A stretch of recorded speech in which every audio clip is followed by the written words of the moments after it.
We on? And you're live! Hey everybody, it's Mike MacLean here at the Coffin HQ, and we're about to start our next panel, How to Write Comics, where Brian Pulido, creator of Lady Death and the whole Coffin universe, is going to drop some knowledge on how to write your own comic book. So if that's something that interests you, if you want to delve into that world of comic book writing, this is the place to be. And we are also here with the one and only Lady Death.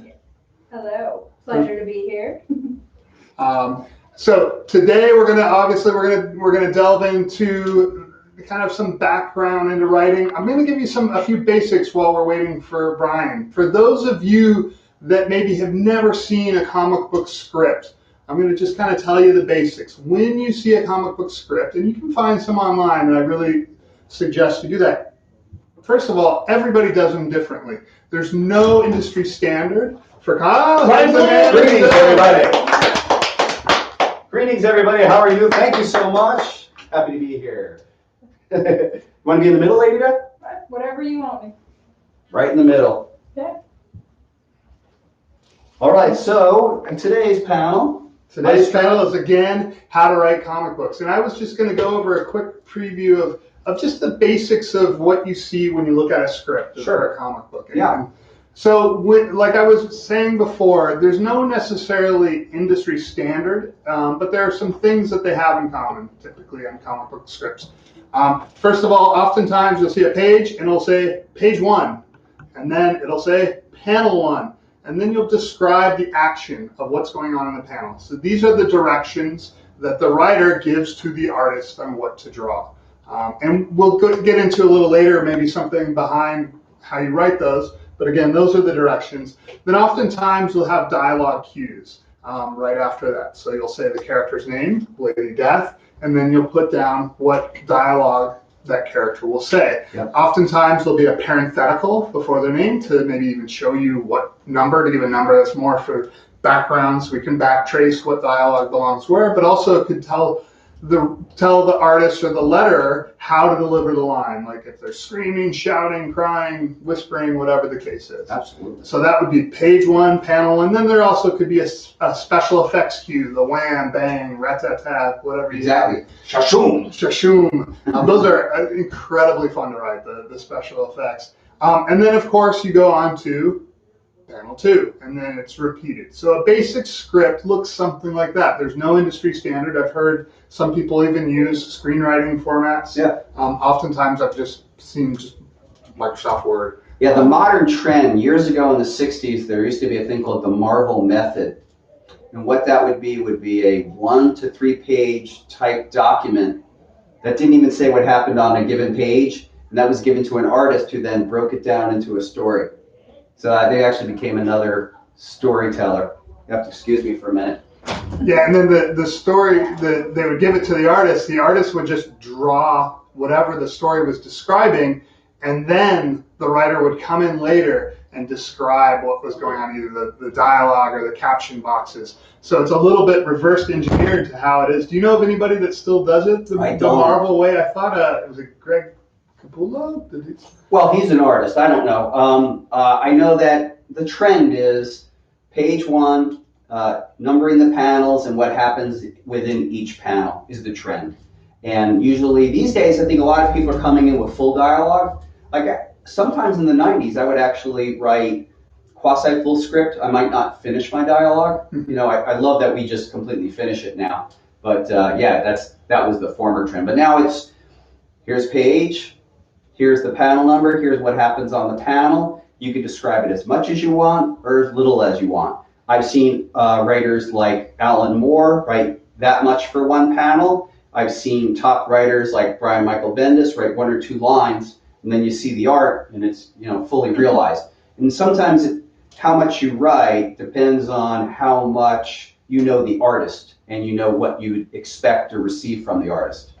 Do you have a preference as to, and when you write, do you have a preference as to how much you describe? Do you like to be economical, or do you want to make it very clear as to your vision? Probably both. So sometimes we want to be fairly economical, but want to try to use words that are evocative and descriptive to excite an artist to draw something. I don't necessarily want to micromanage. That's not necessarily true when I'm giving birth to a character. There's a lot of micromanagement to get the main essence of that character across, but once we're like up and running and the artist knows what we're talking about, I just want to use words that inspire them. It's funny that you say that. It's exactly what I was thinking about. I've often seen scripts online that I'm kind of surprised they're very, very sparse. And I'm an economical writer, I believe, but these are almost kind of machine-like in their economy. And it's either they have so much trust in their artists or they've talked to their artists quite a bit beforehand. But really, I would say, as a writer, I would lose something if I wasn't able to try to inspire the artist with, the action verbs at least, or something that's going to evoke emotion into the panel. It's not very interesting for me as a writer to write, punch or kicks down the door. Yeah, it's not enough for me either. Yeah. I think mood and tone is important, and I think we both are from a screenwriting tradition, so it's not unusual for us to say, this is a wide shot, we're really establishing the space, the lighting is dark and moody, there's a lightning strike way off in the distance, and a lot of those cues are to help the artist evoke the emotion of the moment. And there's what the character is doing, but then everything else in the environment helps sell that emotion, I think. So yeah, yep. It's interesting you brought up the screenwriting, because it's also something that I was kind of delving into when thinking about this process and how alike screenwriting is and how very different. And I think the audience today is much more savvy, and movie fans and audiences are much more savvy than they were 20 years ago. Where now you have all these screenplays that you can find online. How does writing a screenplay differ from writing a comic book? Well, they are very different. So for example, in a screenplay, you're trying to use the least amount of words to get the most impact, to definitely to stimulate every craft on a film set. So you're just almost using keywords. So it's just enough words to kind of get this set designer going, the actor going, and it's a challenge, because you're not supposed to quite tell. You can say to give an actor a character what they're doing, but maybe not how they're doing it. So it has a real economy, I think. Whereas in comic books, it's also a document that is simply for an artist. It's not going to be seen again by the public, so you can do all kinds of notation. So in your story, you could actually just stop in your script and say, look, what I'm really trying to get across here is this. So you could provide graphs and reference, and you would never do stuff like that in a screenplay. Like, it's funny, in a way, a screenplay is this, it's a bullet.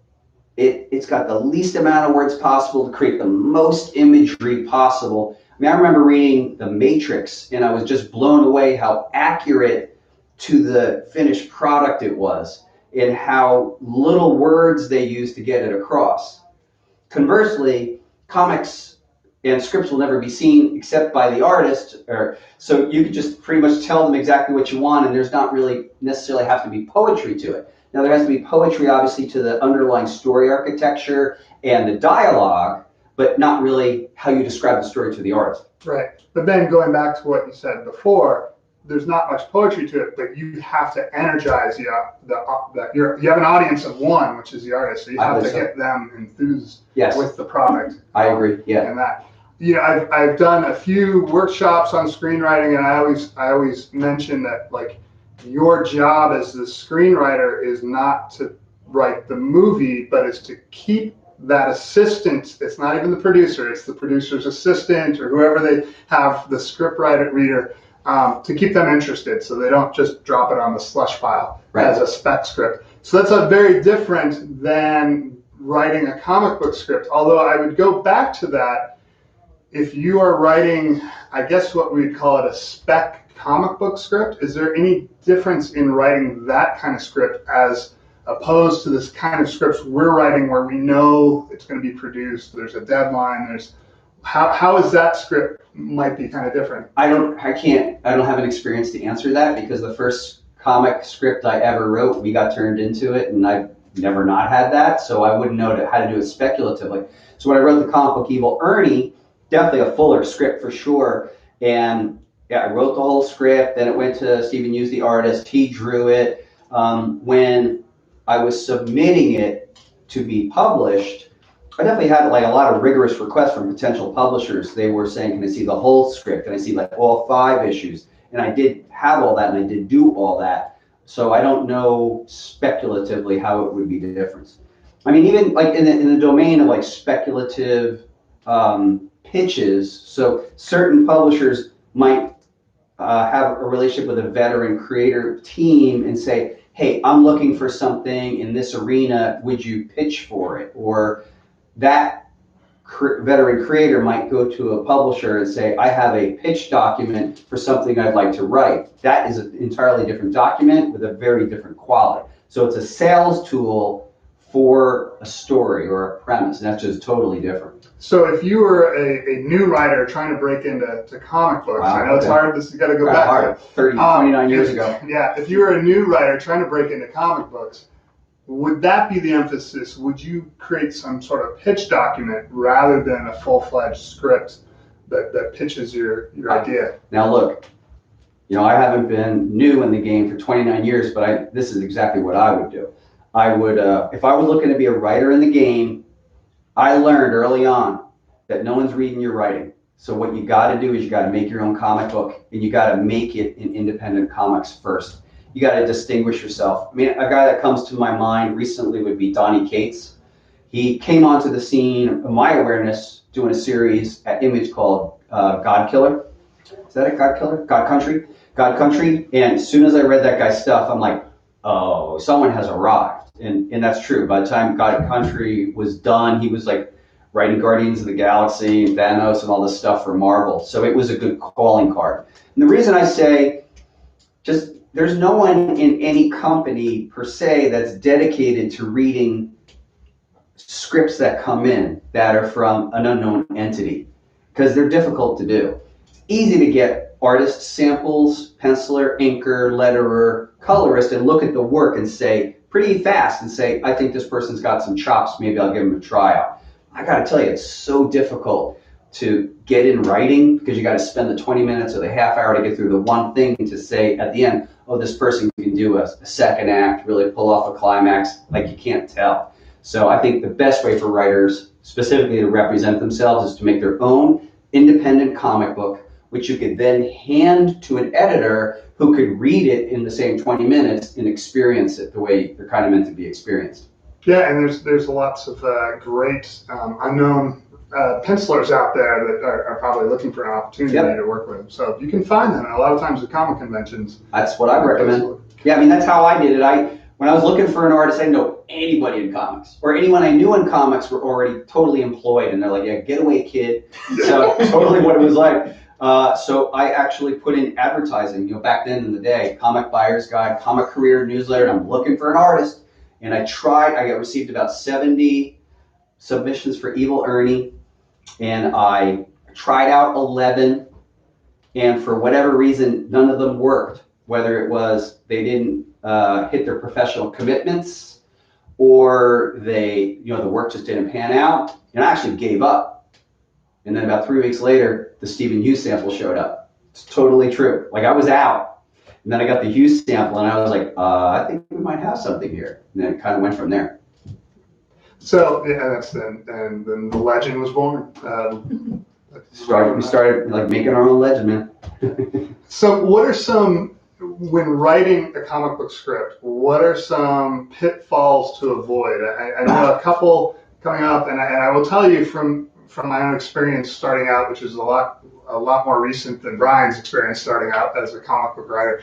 It is a lot. It's you have to almost twist your brain around a little bit to write a comic book, because you are almost like a sculptor. You have to figure out not what's on the page, but almost what you're leaving out, because you want to get to the most dramatic images, depending on what kind of comic book you write, especially with Lady Death. you want the most evocative, dramatic images. So you have to figure out what, her walking across the floor, you might leave that out to get to that more dramatic image. Yeah, so it's what almost, you're pointing to is on a comic book page, you could only show 1 to maybe 11 images to communicate a scene. So you're asking yourself at all times, what am I showing? What am I not showing? right. Yeah. To give you an example, and I did a previous video, you could in a screenplay you can write, man walks into a bar, sees a beautiful woman, walks to her, grabs a flower off one of the tables, hands it to her. Well, that's maybe 3 lines. If you wrote it economically, you can even do it. But in a comic book, that could take 3 pages, and that kind of action is not worth 3 pages in a comic book. In a comic book, everything's like 11. Yeah, so you have to decide what you're going to leave out, and that's a harder job than I think people realize. Yeah, the peak moment, the peak dramatic moment of all time is the game, right? Yeah. Now there's some scenes that by design, when you're cooling things off, they might have continuity. It could be like 5 panels and it's people talking, getting the moment across. But a lot of action scenes are moments. This peak moment, 15 seconds later, a minute later. Yeah, so it's its own art. And then one piece of advice Brian gave to me years ago is, when you have to have exposition, how do you present that in a comic? While someone's falling off a mountain. When someone's falling off a mountain. Can you explain? Can you elaborate on what you mean by that? Yeah, so I think DC Comics used to have a way of describing to people how to write a comic book, and they said it's perfectly fine to have exposition as long as it's happening while someone's falling down a hill. So the premise there being that it's just very active. Comic books in particular, since it's a kind of a quiet form, you got to do everything to help the reader keep it really active. Again, there are quiet scenes and they emotionally poignant moments, but generally speaking, the more active, the better, unless you have the skill of like the Hernandez brothers, the guys who used to do Love and Rockets. They would do slice of life comics, and it really was people talking, but it was really just so phenomenal. It had its own appeal, its own charm. Yeah, I think Garth Ennis did an issue of Preacher, where the whole issue is the 2 characters sitting in a truck talking. And he's definitely one of the few guys who could pull that off as well. Don't try that. Do what you do. Don't try to have 2 people talking. Yeah, I mean, Garth Ennis is a singular, unique talent, and he's fully formed. You can be yourself. I've told screenwriting people that don't read Quentin Tarantino for advice, because you're not going to write 20 lines of dialogue and get away with it. Off. He's the only person that can do that. Don't look to that as for inspiration. I think we might have a question in the audience. Would you guys think that it's something similar to like if you like turned off the sound on your TV and then put closed captions on, like how much is lost because, like, as you're saying, like the extra isn't there anymore in a visual medium, and you guys always have to carry that visual medium to, you turn off the background music to an epic scene. It doesn't translate in movies and televisions. Right. Like you guys always have to translate every single second of that scene for the viewer at every point. I think that's absolutely true. Yeah. Anything you tease out about that? It's that definitely is the challenge. It's people. I've heard some people. Oh, it's just like screenwriting, or it's looking at comics as almost and I'm not using this word correctly, but like an infantile art medium compared to a film. And that's completely wrong. It's just a different medium. Yeah. It's not inferior just because they're not moving. In fact, in many ways, it creates its own challenge. You have to create energy through the stillness of the picture. Has to be energizing as well. Yeah, that still image has to evoke motion to people. And if you're doing your job, the viewer in their imagination is painting it further, painting beyond the panel for you. I'd also say for people who look down on comics, it's actually the original art form. Not only is it one of the 2 original American art forms along with jazz, I would assert that comic books have been told since the Paleolithic era of hieroglyphics, and it's actually the common way that most human beings communicate, through pictures, symbol. Yes. Those boars on the cave with their little stick figures running after. Right. That's the first OG comics, man. That's the first comic. Caveman comics.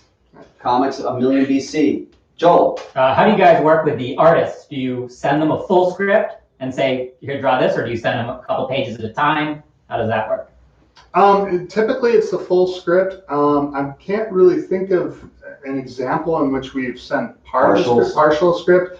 I think if the great thing about Coffin Comics and the way we're producing comics is that we have a little more time. I think some of these monthly comic books, they are behind all the time, and maybe they get behind and they have to give them, here's 10 pages to give to the artist. And we are fortunate enough that we can finish the storyline and get it to a place where we're really happy with it before presenting to the artist. And then after the artist gets it, we still have time to make a few more corrections. I don't know. I haven't worked in the traditional system at all.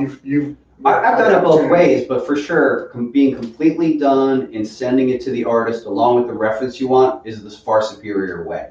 I've done it where we've had to do partials where you send people 7 pages, 10 pages, but it always feels like you're sort of chasing, and it's much more settled. We've actually had an experience where we wrote Lady Death Chapter 9, I think, and it was done, and then I scuttled it completely, and we redid it completely.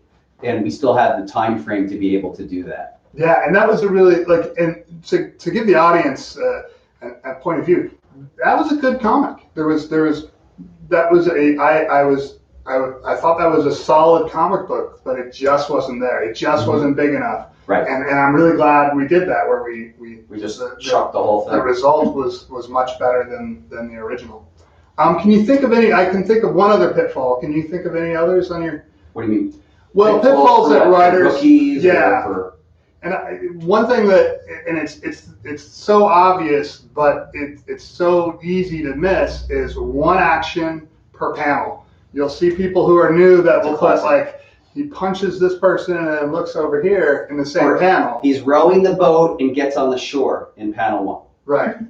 So you can't really do that. One thing you can do is with acrobatic characters, you could pretend that they're spinning and jumping up a building, but you can't describe 2 or 3 actions, normally. Right. So you got to pick it. You got to pick your moment. And that's what we were talking about, sculpting out the and picking the moment and describing the moment. And the other thing is one emotion per panel. So you can't describe a character as being overjoyed but sad, right, in the same panel. Johnny was very happy and then sad when he saw the apple. Yeah, the artist gets confused with that. Probably angry, I'm sure, if there's some artists out there. I mean, a pitfall in story writing, generally speaking, and you hear it in a lot of different arenas of writing, is don't follow trends. Don't try to guess trends. Zombies are happening now. Write a zombie story because you want to, but not because it's a trend, because when you begin it, it's going to take 2 years to get to the market anyway, and people are going to be on to like clowns or something. So just kind of do your thing. Try to have I say that what my life has taught me is to have a fierceness of your vision, and just believe that you're going to enforce it on the planet, and just have the wherewithal to do it, and forget trends and just go your way. And you're either communicating to gigantic audiences or narrow or certain audiences, but like get a real clear picture of who's supposed to read this stuff and then go after it and never let anything get in the way. So then you guys are mainly saying, like you said previously in this so far, is make you, sell you. You're selling you. You're not necessarily even selling your product. You're selling you. I'm selling everything. Yeah, exactly. Like you're pushing your vision, your brand, your idea, your ideals, and by doing that, like you said with God Country and stuff like that, like he was seen because he was seen. So make yourself seen however you need to be seen. Then I think so. Yeah, and that guy's storytelling. He did a lot with a real little amount of words. He still does now. He's on Thor right now. The 4th issue just came out, and they're great. He's just got a different voice, and he is distinct. He is fully formed. Yeah, I think earlier I said to somebody, don't be Quentin Tarantino unless that's really who you are. So I always, when I do workshops, I always say, hey, take my advice for what it is. It's only advice. Right. You do you. If something sounds right to your ear holes that I say, then take the advice. But if it doesn't, then abandon it. But then I also preface that with saying, you have to be true to yourself. Are you abandoning the advice because I'm trying to push you into something challenging, or are you abandoning it because you're being true to yourself? And a lot of times it's because people, oh, I don't want to do this. I don't want to kind of inspect my own work and see if it's flawed in this way or that way. So, I mean, I also, this is a bigger category than just how to write comic books, but I also say to anybody in the creative field, why are you doing it? Understand your declaration of why you're up to the thing that you're up to, so that you're super clear about it. And try to come, or you must come, what I believe, you have to come from an authentic place. You can't be cynical. I think doing it for things like money is the wrong reason. You know, you gotta state your mission and go after your mission. And it's not the same for everybody. So when you are beginning out in sharing things and stuff like that, when you guys get a submission of like, I want to be a Lady Death artist, you don't want someone to be like, this is how Artgerm draws and I'm mimicking him. You want their style, their uniqueness, their originality. We do, but I would also tell you if someone could mimic Artgerm. Well, yeah, but I'm just saying. First names that came to mind, but you know, there's a lot of amazing artists started their career aping people like Barry Windsor Smith, Keith Giffen, Jim Steranko began their career aping Jack Kirby. So I mean, if anyone can authentically do that, it's like that's a good point of departure. And it's actually in development of yourself as an artist or a writer. I don't think it's bad to seek to emulate someone, but I do think ultimately you do want to find your own voice, for sure. You want to, I mean, look, we're doing this because we're trying to say something, and what we want to say is unique to the world, at least from our point of view. Like, for whatever reason, dude, I don't know why I feel compelled and on a mission to tell these types of stories, but I do. So what can I tell you? So I go after it. well, they come out amazing. So Thanks. Your question also really applies to writing. I think when you are writing, and I don't even say starting out, but emulate those people that you really admire. Mm-hmm. Try to write like them, and in doing so, you will also find little places where you diverge, and in those places, you will create your own style. But yeah, if I start out trying to write like Elmore Leonard, that's how you learn. Or write like whatever Frank Miller. That's how you learn your own style. So I think it's okay to emulate, as long as you do it from a place where you got to be true to yourself and you're not just mimicking to mimic. Yeah, and I think Mike could probably attest to this as well, but behind the scenes, as I developed myself as a storyteller, I did just a ton of exercises. So as an example, I was a big fan of a writer named Roger Stern who did a lot of Captain America stories. And what I would do is I would get a hold of read his Captain America stories, and then concurrently I wrote the script. So page 1, panel 1, I wrote it all out, and then I started doing an analysis of, okay, why is this working? What's happening here? And that, in my own primitive way, started understanding story architecture and understanding there's the thing, well, the first act, the second act, the third act, and then even more underlying architecture to it. So I'm totally not against those ideas of trying to do the emulation, to try to try things on, try to understand things a little better. And if there's any questions of people watching online that you have, feel free to chime in. I haven't announced that yet. Out in the back, I think your name is Joel. Sure. How did each of you get into writing? Did you go to college? Did you go to school for journalism, for writing, anything like that? It's funny, like, how do you get into writing? I think, you find it when you're very young and you don't realize you're into it. I remember telling stories when I was very young, drawing horrible comic books, and doing that when I was, 6, 7, 8 years old. And then later realizing, hey, yeah, that's when I was developing. I really started taking it seriously in college, though, where I decided, wow, this is something that I want to do in some capacity, and writing short stories in college, and then after college, and then seeking to get them published. But really, it takes hold of you much earlier. I think, most people, Stephen King has a theory about writing, is that most of us have a talent within us to write. There are some people that are absolutely great and they're born with it. And there's some people that are just going to be horrible. Now, the horrible people can learn how to be kind of competent, but people who are good, and everybody can learn how to be better, but the people who are good will never learn to be great. Yeah. So there's some people that are just born to greatness in any field. Yeah. And you can always improve your craft.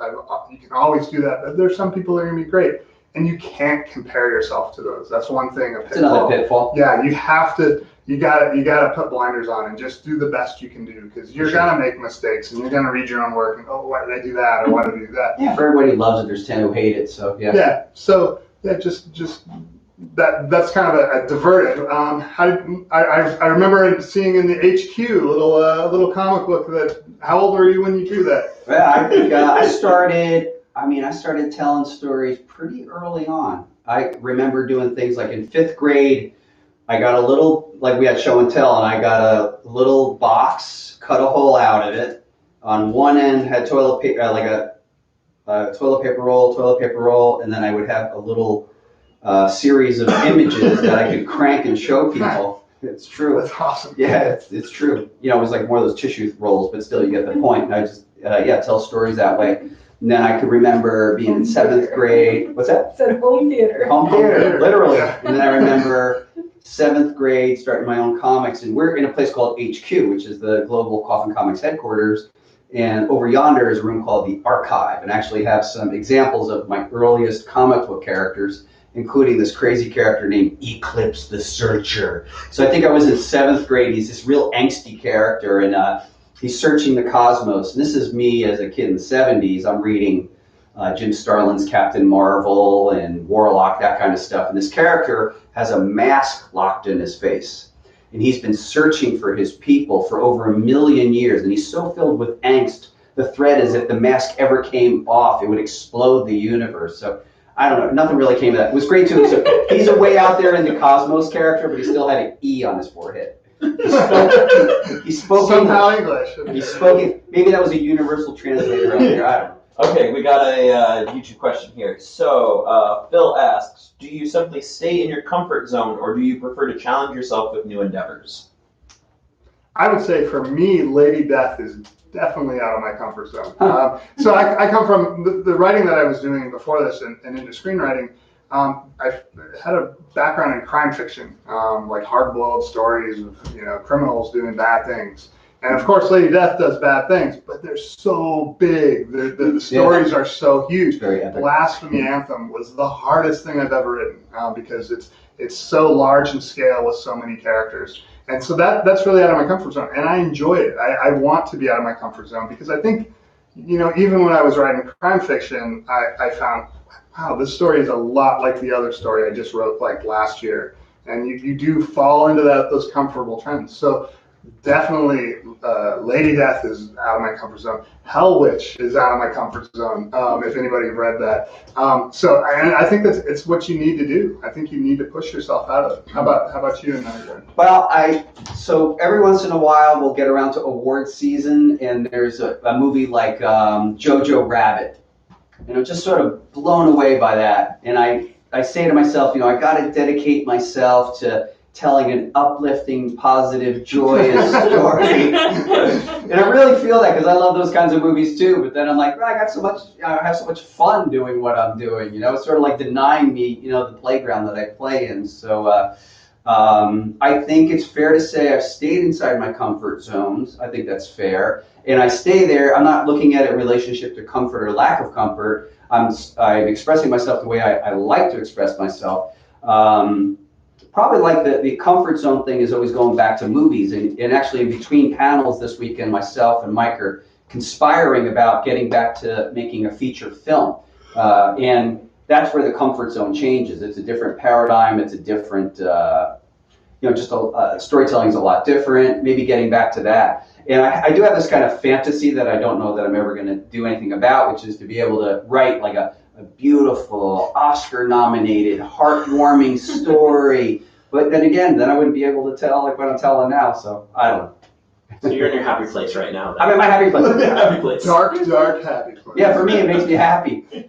I must be such a peculiar paradigm. It's a kind of a happy-go-lucky person who's dedicated to fun. I just tell like these outrageously effed up stories. And then he pulls out the entrails. Yeah, that's all. So we got Coffin Comics superstar Joel Gomez. Joel! So he's asking, is it better to build with structure or scenes when starting out a first draft? Asking for a friend. I think we both agree. Yes, I would say structure. You got to structure it. You can have in your mind, man, I really want a scene that this happens, but you have to give that up. You have to be able to kill your I forgot the Babies. phrase. Kill your babies. Unfortunately, that's what it's called. Kill your babies. I've heard it in some other way. Kill your darlings. Kill your darlings. Kill your Thank you. darlings. That was not babies. This is Kill your Brian babies. I'm the dark voices over here. So like if the scene that you started out with inspires you and it works within the structure, that's great. But ultimately, I think you have to kind of figure out, especially with something as rigid as a comic book, it's got to be structure. It's all structure. Yeah. Yeah, I mean, I'm like a structuralist to a fault personally, and I knew sometimes things need room to breathe. I will tell you though, my personal creative process, I use a thing called clustering. So I just find things that I call attractors, and I just write them down, and I kind of keep a diary of them, and they might be ideas or concepts or words that trigger scenes or stories, and then I might start building around it. So I do believe in structure, but it may not begin in a linear fashion. It'll get clustered first and then kind of broken out into a story. And to build on that, even though you're creating structure, if you have a great idea while working in that structure, allow yourself to break away from what you're doing. Sure, Give yourself the leeway. Yeah. But again, I go back to be true to yourself. If you're doing it because this is the easy route, don't do that. Do it because it makes a better story. One thing I would say in conclusion to that idea of structure, no structure, man, if you can figure out your beginning and you can really figure out your end, you're going to go somewhere. If you start a story and you don't know where it ends, you are in a living hell. Yeah. And you can spend, you're toast. Okay, Phil's asking, do you suffer from writer's block, and if so, how do you overcome it?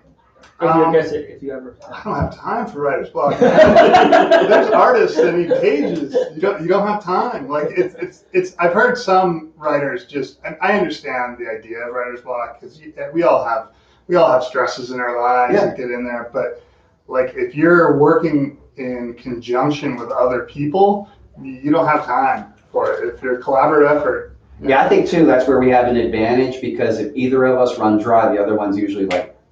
Give me up. But I will say this for people who are experiencing that. So writer's block means in the moment you really don't have anything to say. And so I think the good cure-all for that is you really take the time off. Honestly, go to the library, take the pressure off, just go read things, relax the mind a little bit. Cool thing about the mind is it really can't be empty, so it'll start filling up with stuff. So usually writer's block means you just have nothing to say. So go out, research, go find something to say. Don't put yourself under the pressure of having to be on the page. But yeah, I don't think we're in that. And also, like, I don't like the idea of writer's block, so that's why I've built up plots that last like 5 or 10 years. I don't like to look at a blank page, so I always like to know that I have an appointment to write this that I've already talked about, at least in the simplest of terms. And we really do. We go out like 5 years, 10 years on this stuff. Now, when you're talking about short-term writer's block, like a line of dialogue, there are times, it's funny, dialogue is the most interesting because there are times where you'll whip through dialogue and go like that, and there'll be times where you'll stare at a page for an hour and you don't know what to say. It could be 4 lines, it could be, and you just don't have it. I can't agree with you more, man. It's there are times too, and it's sort of like you're there, and you're like, it's on the tip of the brain, but it's not coming. Yeah. And sometimes you just got to shut down the computer and do it the next day. Yeah. And maybe move on to a different scene or something That's like what that. I find. If you know your structure, then you can do that. You have the ability to move on to a later scene. I usually just like redline it and just come back to it. It's like, I got to get the word for that. I found that lately, when I first started writing, I would write each panel and all the dialogue and then go on to the next panel, and that took me forever. So now I'll write 5-10 pages of just the panel descriptions and having an idea who's talking. And if I have an idea what they'll say, I'll put it in red, and then I'll come back and do all the, because dialogue is very, it should flow. And if you're stopping to do the action, and then you do the dialogue, and then you do the action, you've already stopped the flow of the original dialogue. I agree. So that's one suggestion I would make in terms of that. Write a few pages of the action, having kind of an idea what they're talking about, and then go back and write the dialogue all in one in one sitting rather than, stopping yourself, because it really does. It interrupts the flow of language if you stop with every panel description. Ace wants to know, will King Skull make an appearance in any of the... King Skull. Yeah, he's formulating. We know that he's the mascot for the company. I've toyed around with his interpretation as a character. He may very well, yes, the king may very well. do you guys ever listen to music or maybe a movie playing in the background while you're writing? I do listen to music. I find that the music I listen to, I can only, there's some, one of my favorite bands in the world is The Clash. I cannot listen to them while I write. And there's some music, typically I'll listen to movie soundtracks, oftentimes industrial music that has kind of a steady backbeat to it. I can't listen to things that are going up and down emotionally, because that will take me out of the rhythm of the writing. It has to almost be able to exist in the background, and that's not a fault of that music, by the way. I'm a huge fan of Nine Inch Nails, and Nine Inch Nails, Trent Reznor, I can write to his music, especially his soundtracks. I often do. And Joel and I were talking about that, and we happen to work with the same music without even knowing it. We were listening to some of the same things while we were working. How about you? No music. So what I do for me is I quote unquote charge myself up with music before a session, but then for better or for worse, throughout my professional career, I require absolute silence. Yeah. It's just what's real for me. That is unrealistic in my house. I have a 4-year-old, so I have to blare out all the sound. Wow, that's the way to go. Yeah, we have Francisca Pulido and I have home offices next to each other, and she's a loud talker. So if she's like doing some business and she's loud talking, I can't quite always go in and say, "Can you please?" But it's sort of like, for me, it's sort of like, okay, I got to go to my happy place. I got to get there. Does that ever bleed into the dialogue? The characters start sounding like her. We've got 2 minutes left. Another question: do you ever get ideas while you're sleeping? So when you wake up, you have some. Honestly, I don't. Only because oftentimes I'll have an idea when I'm sleeping, and then by the time I am awake enough to try to record it, it's gone. So I don't know how you. Sometimes I'll tell you what's happened is I might have a story problem to solve, and for some reason overnight, when I get back to the desk, it's been solved unconsciously, but I don't remember. I've had some really memorable, freaky dreams. I haven't turned them into anything, but frequently I'll workshop story stuff, and I'll set my mind to it, and sometimes my unconscious is working on it. But I will do that. I'll set, it could be like business issues or even writing stories, set my brain to the topic, and when I wake up, something has been resolved. It's sort of unconscious. Okay, one last one before you wrap it up. Is there a difference between a movie script and a comic book script? Yeah, we kind of went over that a little bit, but there's huge differences. And the one main difference is each panel is a moment in time, and you have to describe and cut away the non-essential moments, whereas in a screenwriting is a little closer to prose, where you can describe many actions in a continuous flow.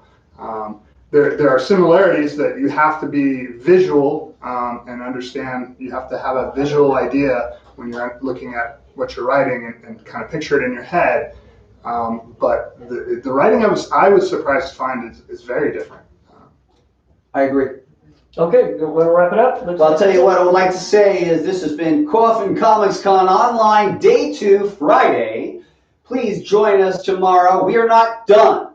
Tonight is one more event, which we'll get to. But for now, I'd like to say Coffin Comics Con Online. I'd like to thank very much my co-writer Mike MacLean, Sapphire Nova as Lady Death, Becoming Lady Death, Superheroes Unlimited for putting that part together. Is there anything you'd like to say to the people? Yes, thank you so much for tuning in. Thank you for making this happen, because without you, we are nothing. That's right. So be here tomorrow for, well said, Lady Death. Be here tomorrow. Coffin Comics Con Online, Day 3 is going to be bananas. We're actually going to have panels all day. We have Clan McDonald Comics coming in from the middle of the country. We have Mike MacLean on panels. We have artist guests, Monty Moore, Murat Michaels, Mike DiBalfo, myself, Brian Pulido, and the whole Coffin crew. So please be sure to be there. Thank you so much, everybody, for this fun, wonderful experience. Have a great night and be back tomorrow at 10 a.m. Pacific Daylight Time. Thank you so much, everybody. Woo!